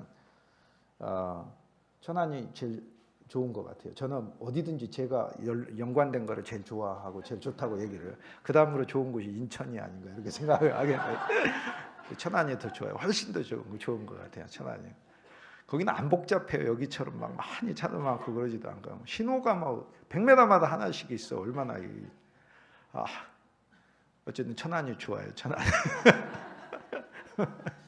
근데 거기 유관순 기념 교회가 있어요. 거기 있는 목사님이 저한테 직접 간증해 줘. 감리교회입니다. 거기 그 목사님이 저한테 간증을 하는 거예요. 설교를 늘 믿는 사람하고 결혼하라고 청년들한테 설교를 하셨대. 늘 믿는 청년하고 결혼하라고 했대. 어느 날 자기 딸이 오더니 아버지 목사님인데 자기 딸이 오더니 아빠 나 남자가 생겼는데 결혼해야 될 것 같아요. 그래. 그래. 그런데 아빠 근데 문제가 있어요. 뭔데? 그랬더니 교회를 안 다녀요. 그런다. 설교를 교회에서 그렇게 했는데 그래서 아버지가 안 된다. 믿는 사람일 뿐 아니라 믿는 가문이길 원한다 그랬어요. 믿는 사람과 결혼하는 것도 이제 좋은 거지만 믿는 가문의 딸과 결혼하면 또 좋은 거잖아요. 믿는 가문은 그 부모도 믿었다는 거예요. 여러분들은 일단 믿으시니까 여러분 자녀들은 믿는 가문의 자녀들이잖아요. 그래서 자격이 굉장히 아주 우수한 그런 후보들에 속한다 이렇게 얘기할 수 있는데 그 목사님은 설교를 맨날 청년들한테 그렇게 했는데 자기 딸이 그렇게 하니까 그래서 딸 보고 그냥 연애만 하고 어떻게 헤어질 수가 없냐 이렇게 하니까 안 되는데 자기 너무 사랑한대. 안 되죠. 그 옛말에 딸 이기는 부모 없다고 그래가지고요. 딸은 또 한 번 횟가닥 하면 안 돼요. 이게 절대 안 돼요. 뭐 국경도 뛰어넘고 그러니까 딸은 그 목사님이 막 근심이 됐어요. 근데 그거보다도 창피하잖아요. 그동안 설교를 계속 그렇게 했는데 창피하잖아. 결혼식 하면은 교인들 다 와서 볼 텐데 그 부모들도 안 믿는 거 그거. 이제 청년은 믿겠다고 하죠. 그런데 이제 와서 보면 그 부모님들도 안 믿고 그러고 그러니까 이제 목사님이 창피해가지고 그 고민 중에 있으셨대요. 고민 중에 있었는데 어느 날 자기 교회 일을 참 잘하는 집사님 한 분 계셨대. 관리를 막 다 도맡아서 하시는 이제 관리 집사님은 아니고 그냥 집사님인데 뭐 그 이런저런 일들을 뭐 정비 같은 거 하고 그러면서 참 손재주가 많은 집사님 교회 일들을 막 잘 고치고 그러는데 근데 목사님 어느 날 막 근심 중에 있는데 그 집사님이 차 몰고 들어오시더니 목사님 그러면서 부르더라는 거예요. 그 들어와서 물 한 잔만 주세요 이러는 거예요. 그 목사님이 시원한 음료수 이렇게 줬어요. 탁 마시더니 일어나서 가려고 그러는 거예요. 그럼 아니 더 이따 가지 그러냐고 그러니까 일이 바빠서요. 목사님 그냥 목사님 보고 싶어서 물 한 잔 얻어 마시러 왔어요 이러는 거예요. 그러면서 나가면서 이런 얘기를 하더래요. 참 목사님 있잖아요. 나는 예수 믿은 게 너무 좋아요. 나는 총각 때 예수 안 믿었거든요. 근데 우리 집사람이 예수 믿어가지고 저를 교회로 인도했잖아요. 근데 너무 좋아요. 그냥 그러면서 가버리더래요. 그래서 하나님이 나한테 이거 응답을 주셨다 이렇게 생각. 그래서 결혼을 시켰다고 얘기를 하시더라고요. 그 얘기를 저한테 얘기를 하시더라고요. 그거를 여러분 하나님은요 사람을 통해서 진짜 일하고 계신다니까요. 이게 그리스도의 믿음이라는 거예요. 여러분이 어떤 일을 하든지 작은 일이든 큰 일이든 그 일들을 하는 가운데 그리스도가 나를 통해 일하고 계시구나. 이 믿음으로 일하시길 주의 이름으로 축복합니다. 이게 이삭의 그 일하는 과정 속에 우리는 십자가로 가요. 그러나 주님은 오늘 우리들에게 부활을 주시고 또 소망을 주시고 열매를 주시기 때문에 이삭의 하나님은 너무나 감사한 하나님이에요.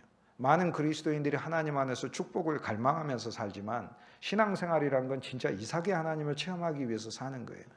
심지어 교회가 그래도 사회보다는 나은 곳이지만 그래도 여기 다 우리 아담의 후손들이라 고집도 있고 다툼도 있고 싸움도 있고 의견 대립도 있고 이기적인 경우들도 있고 신앙이 성숙하지 못한 모습들도 있고 또 애굽에 속한 것들을 지혜롭다 할지라도 애굽에 속한 것을 가지고 와가지고 이 땅에다가 풀어놓으려고 하는 하나님의 공동체에다가 풀어놓으려고 하고 하는 경우들이 있어요. 그런데 우리가 하나도 소망을 가져야 돼요. 주 예수 그리스도의 십자가를 알고 날 위해 죽으신 십자가 그리고 모든 언약의 축복의 언약이 되신 십자가 그뿐만이 아니라 그리스도와 함께 죽어서 그 길로 나를 초대하신 십자가가 있다는 거예요.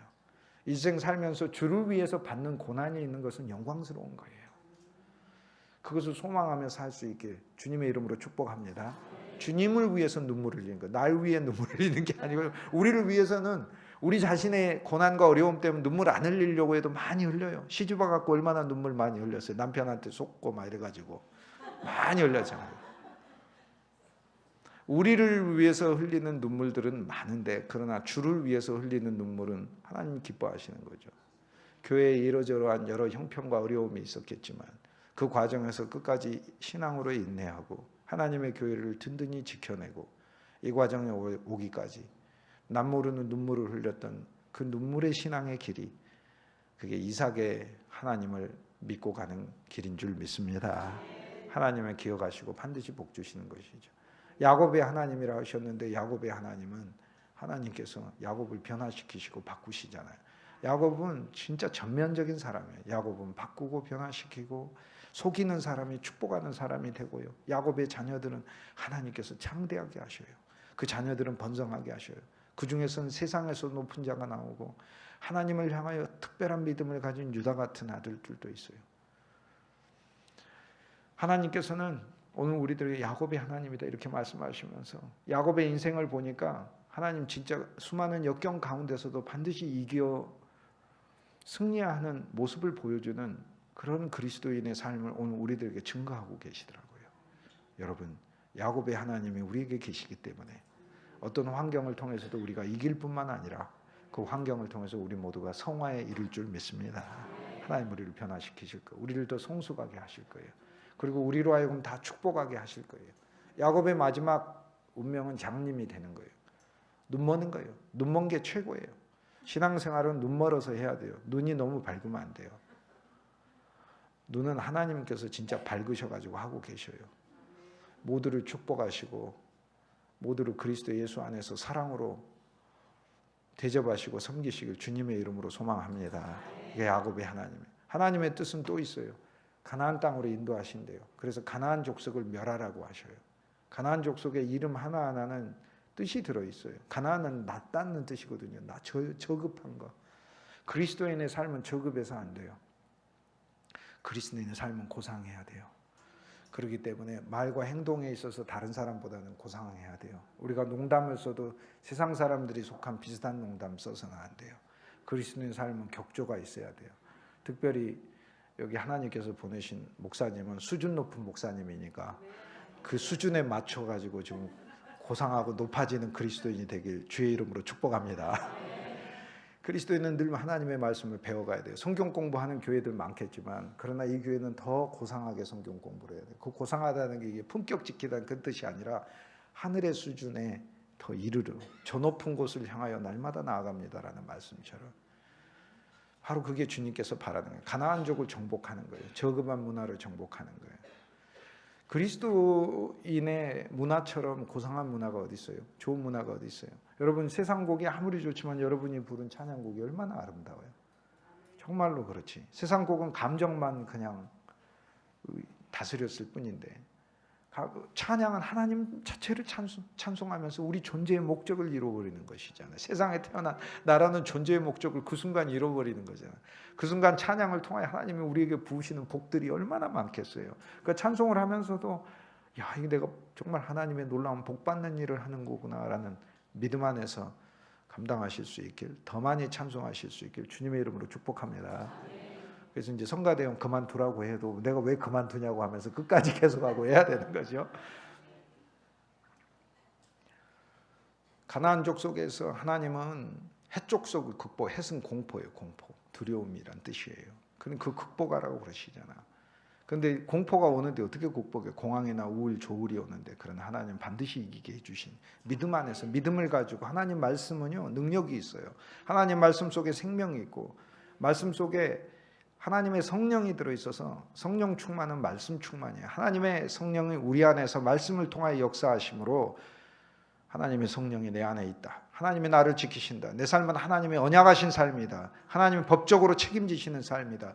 대대로 함께 하시는 삶이다. 이 믿음으로 해족속을 이기길 주님의 이름으로 축복합니다. 해족속이 너무나 많아. 공황과 우울과 공포 속에서 사는 인생들이 너무 많아. 그러나 그리스도 예수에 의해서 정복당하라고 그러잖아요. 브리스 족속은 흩어지는 족속이에요. 흩어진다는 뜻이에요. 아니 그리스도인이 모여야지 계속해서 흩어지고 있어요.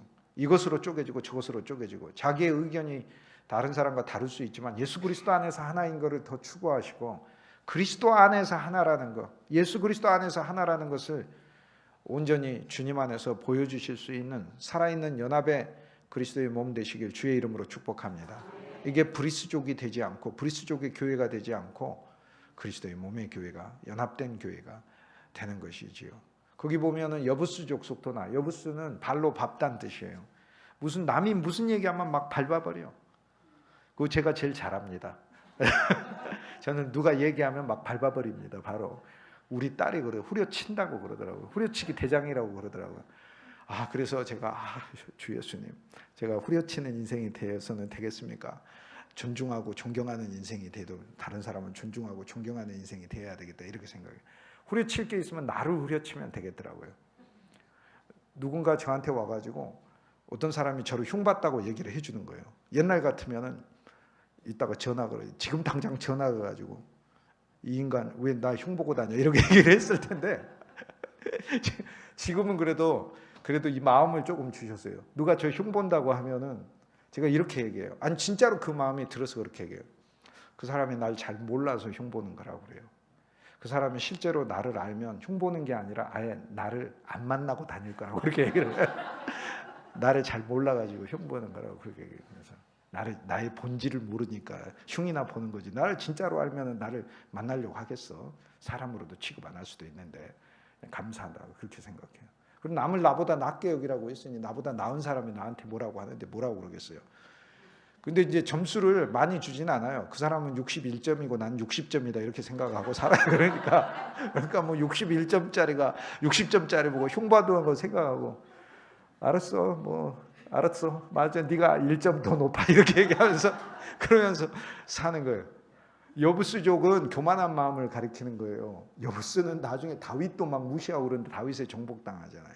여부스족을 정복해라. 교회 안에서 마음을 높이 갖지 말고 항상 겸손한 마음으로 생활하라. 하나님 말씀은 그렇게 얘기하는 거예요. 여기 나오는 그 가나안 족속들은 우리 주님 안에서 우리의 어그러진 그 덕목들을 가리켜요. 그리스도 안에서 주님이 보여주셨던 놀라운 성품들이 우리에게 있어야 한다는 걸 가르쳐주는 거예요. 여호와 하나님은 이스라엘 백성에게 구원하시는 이유가 아브라함의 하나님, 이삭의 하나님, 야곱의 하나님 알려주려고. 그래서 우리를 축복하시고 우리를 통하여 우리의 고난이 고난으로 끝이지 않고 고난이 열매가 되게 하시고 고난이 십자가에 참여하는 영광이 되게 하시려고. 그리고 야곱의 하나님은 우리를 변화시키려고 우리를 부르신 것이고 광야로 나가서 예배하게 하신다고 하셨으니 세상과 더 멀어지게 하셔서 하나님의 천성을 향해 가게 하시고 우리가 예배하는 백성이 되게 하시기 위해서 구원했다고 하잖아요. 그 다음에 약속의 땅에 들이셔서 가나안족을 이기는 게 목적이 아니고 그건 과정인 거예요. 인격의 수련이 기독교 신앙의 목적이 아닙니다. 그냥 여러 가지 프로그램 중에 하나일 뿐이에요. 하나님의 목적은 가나안 땅을 정복하여 그곳에 왕국을 세우고 성전을 세우고 그곳에 예수 그리스도가 탄생하고 그리스도의 복음이 온 땅에 퍼지는 전진기지가 되게 하라는 것이잖아요. 이 목적을 위해서 구원하셨다고 말씀하시는 거예요. 그게 약속의 땅으로 인도한다는 거예요. 그 약속의 땅에서는 개인적으로는 다 땅을 받아서 하나님께서 우리를 구원하셔서 개인적으로는 다 각자의 복을 주시겠다고 구원하신 것이고 집단적으로 말을 하자면 약속의 땅에서 하나님을 예배하는 나라를 세우고 하나님을 예배하는 성전을 세우고 그 땅에서 그리스도 예수가 태어나고 그리스도 예수의 복음이 예수님의 사도들에 의해서 온 땅에 퍼질 때 그 나라 자체가 복음의 베이스 캠프가 되고 선교 기지가 되게끔 주님이 이 계획을 가지고 이스라엘 백성들을 구하셨다고 얘기하잖아요. 저와 여러분이 예수 그리스도의 피로 구원함을 받았어요. 바로 우리가 구원함을 받은 모든 하나님께서 우리를 향하여 두신 그 목적들이 바로 이러한 목적들이에요. 우리를 아브라함의 하나님으로 축복하시고 이삭의 하나님으로 그리스도의 고난에 참여하는 영광이 있게 하시려고 하시고 야곱의 하나님으로 한 사람 한 사람을 변화시키기 위해서 하신 것이고 우리를 광야로 이끌어내요. 세상에 속하지 아니하고 하나님은 언제나 예배하는 백성이 되게 하며 약속의 땅에 들어가 가나안족들이 우리 속에 살고 있는 이 모든 것들을 복음으로 말씀으로 하나님의 성령으로 극복하게 하시고 그리스도인의 아름다운 덕목을 온 세상에 그 기이함을 보여주고 증거하는 사람으로 하나님이 우리를 세우려고 하시고 그뿐 아니라 그리스도의 왕국을 세우고 그리스도의 교회 성전을 세우기 위하여 구원하셨다는 거예요. 그리고 가장 중요한 것은 그 속에 그리스도가 있어야 되겠죠.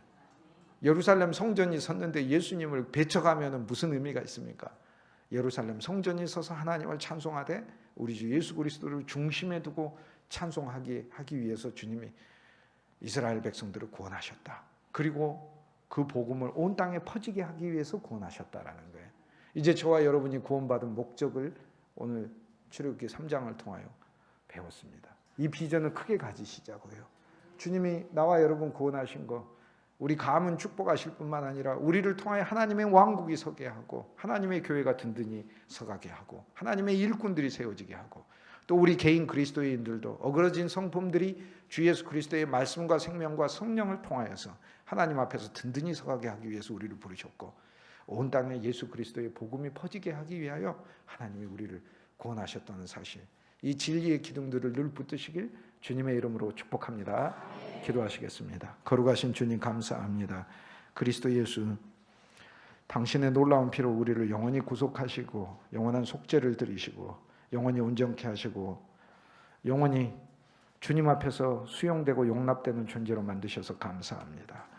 저주와 죄와 어둠을 주님께서 종결하셨으니 또 우리 옛사람도 끝내셨으니 새로운 생명과 새 사람으로서 우리 하나님의 목적을 성취하며 사는 우리 모두 되게 하여 주옵소서. 우리 주 예수 그리스도 귀하신 이름으로 감사하고 축복하고 기도합니다. 아멘.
아벨의 믿음으로 사는 건 그리스도께서 나를 구원하셨다, 영원히 속죄함 주셨다, 이 믿음으로 사는 것이지요.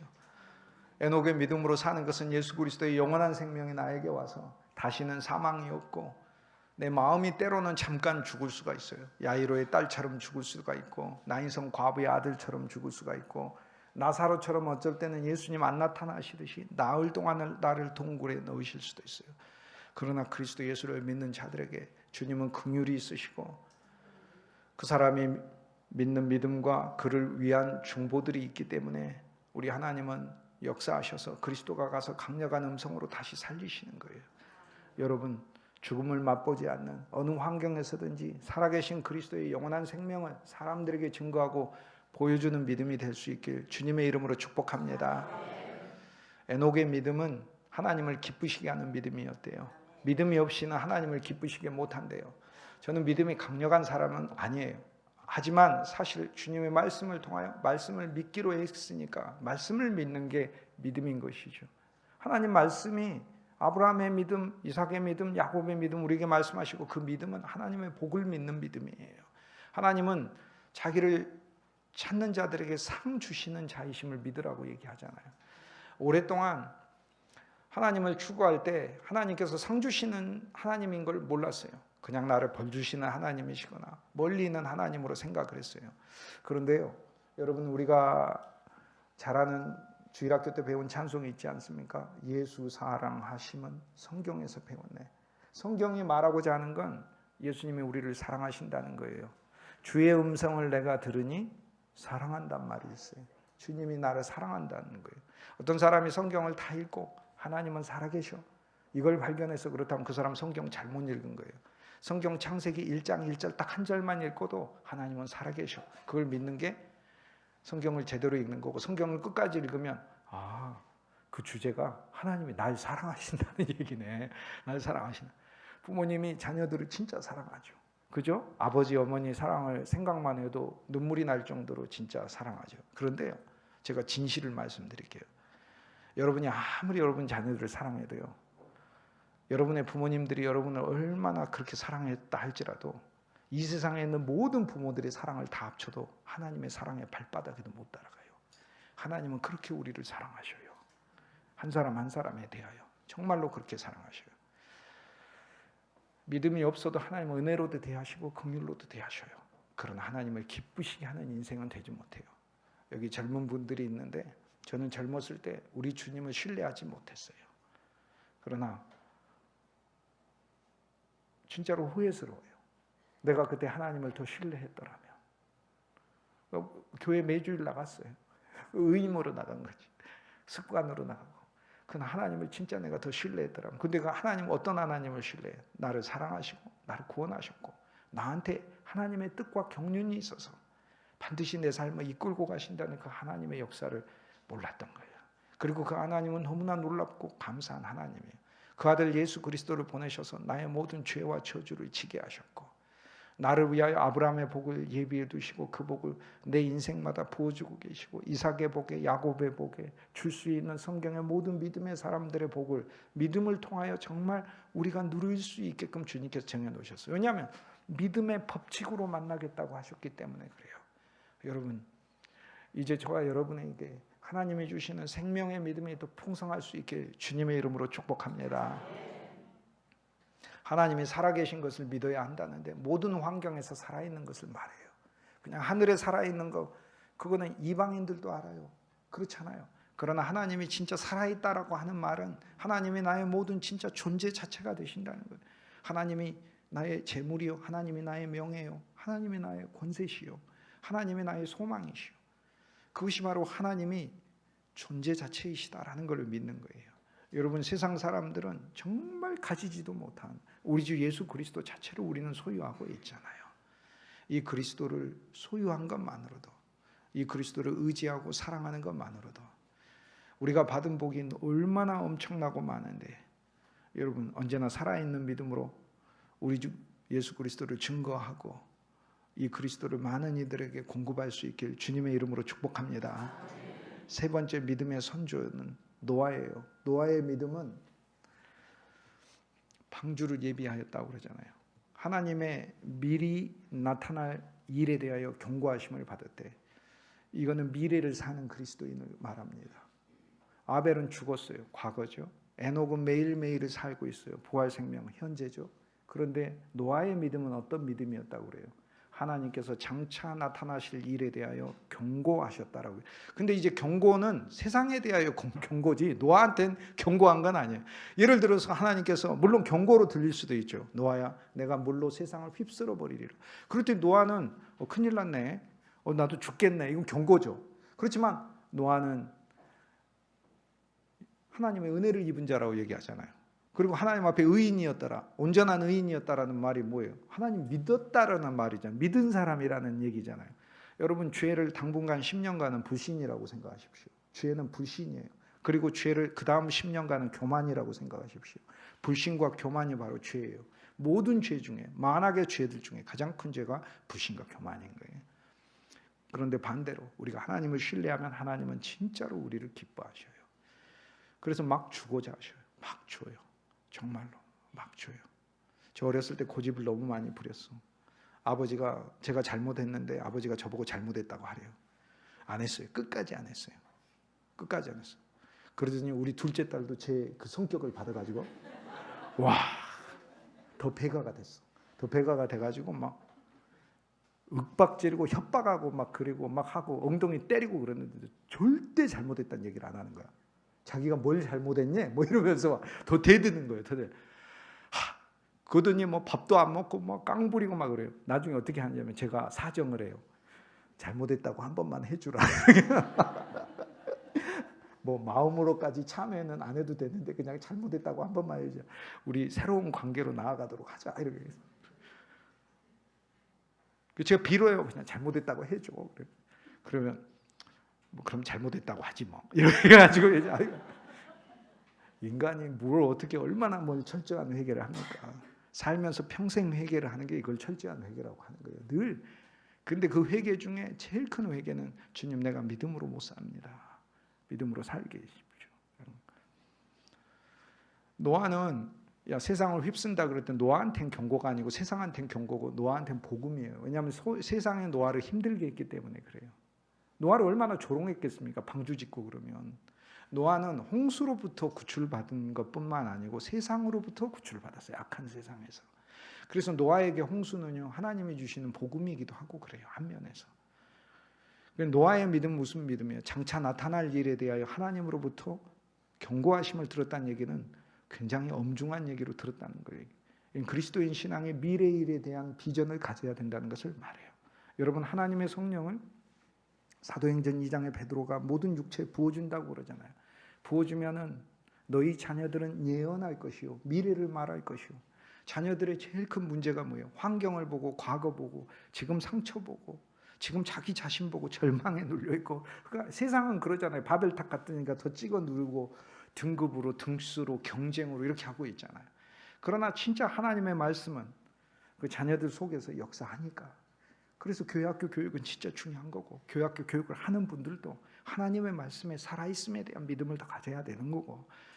그래서 그 하나님의 말씀 속에 성령이 있으니까 성령이 자녀들에게 임하여 미래의 일을 말할 것이고 소망을 말한다는 거 아닙니까?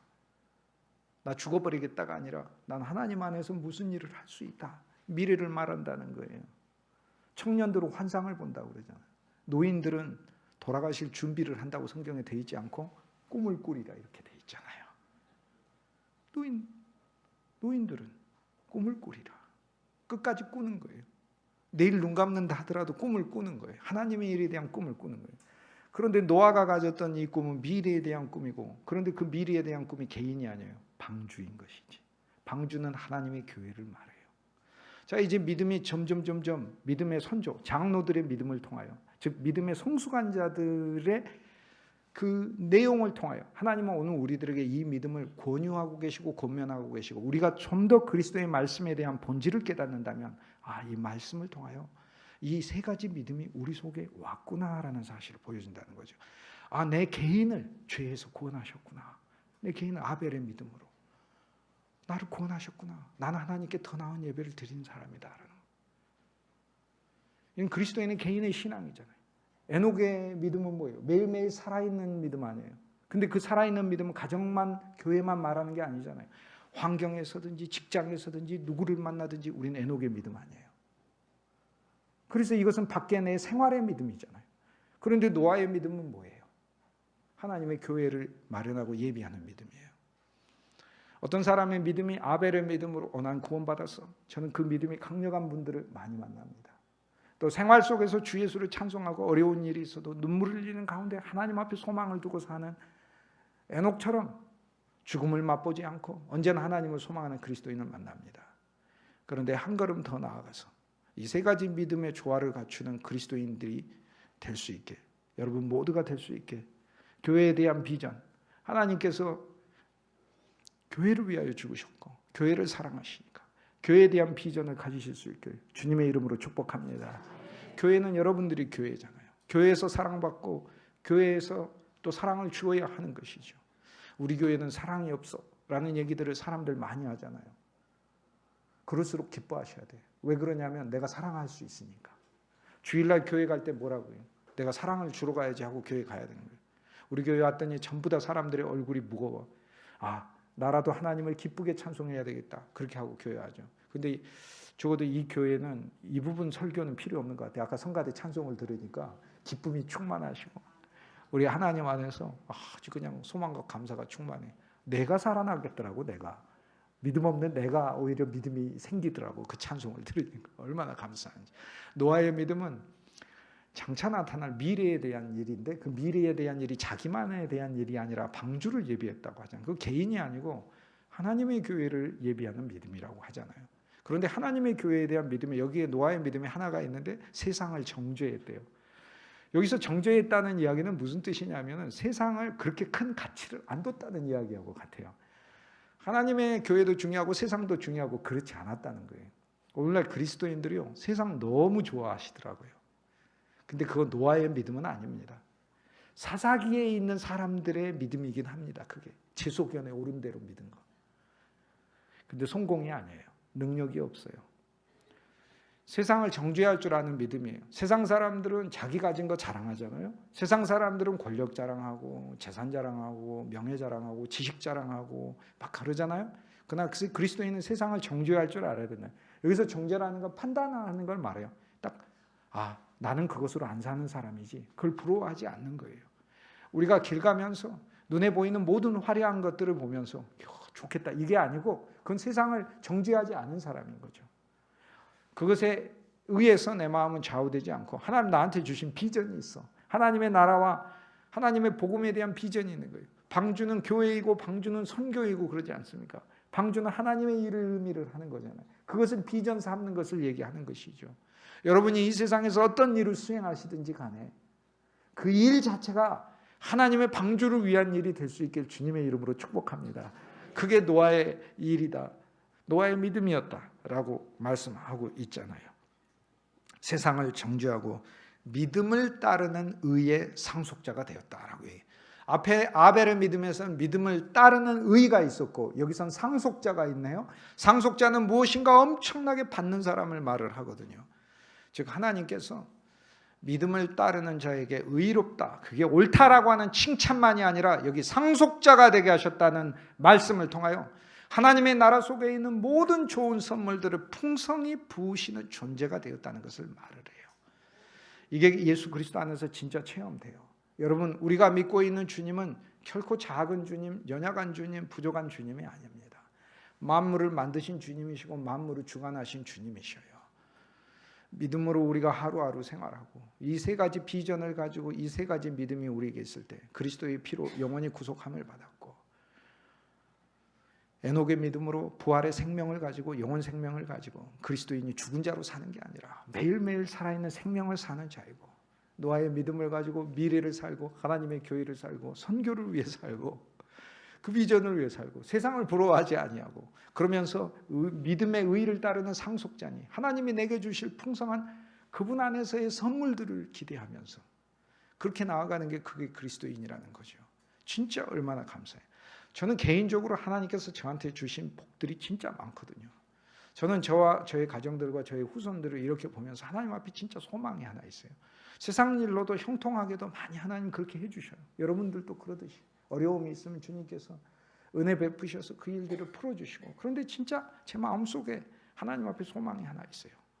나와 내 후손들은 진짜 하나님이 주시는 믿음을 따르는 자들이 되고 의의 상속자를 하셨으니 이 세상 안에서 받는 것보다 하나님의 나라를 통하여 받게 되는 그분의 의와 빛과 그분의 지혜와 하나님의 말씀을 더 풍성하게 아는 놀라운 주님의 은혜가 그들 속에 더 풍성했으면 좋겠다. 그리고 그들의 삶이 하나님을 위해서 영광스럽게 쓰임받는 삶이었으면 좋겠다 라는 게 진짜 그 소망이 있어요. 그리고 그것을 놓고 기도하고 있어요. 사랑하는 여러분, 이 세 가지 믿음은 우리가 소망하는 것이지만 여러분, 예수 그리스도의 이 말씀을 통하여 우리가 그리스도 예수를 믿기 때문에 예수님은 우리 안에 믿음으로 와 계시잖아요. 주님께서 우리가 주님을 다 알아가고 배워갈 때 우리 주 예수 그리스도께서 우리의 믿음이 아벨의 믿음으로 발전되게 하시고 에녹의 믿음으로 발전되게 하시고 노아의 믿음으로 크게 성숙하게 하실 줄 믿습니다. 기도하시겠습니다. 거룩하신 주 예수님 감사합니다. 우리의 믿음이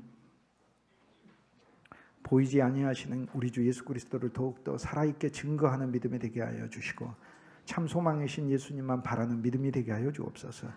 보이는 것에 의하여 우리 마음이 흔들리지 않게 하여 주시고 보이는 것이 나타난 것으로 된 것이 아니라 보이지 않는 하나님의 말씀으로 만물이 이루어짐을 알게 하셔서 깨닫게 하셔서 어떤 일에서나 하나님의 손길을 기대하고 인내하며 주님을 찬송하는 저희들 되게 하여 주옵소서.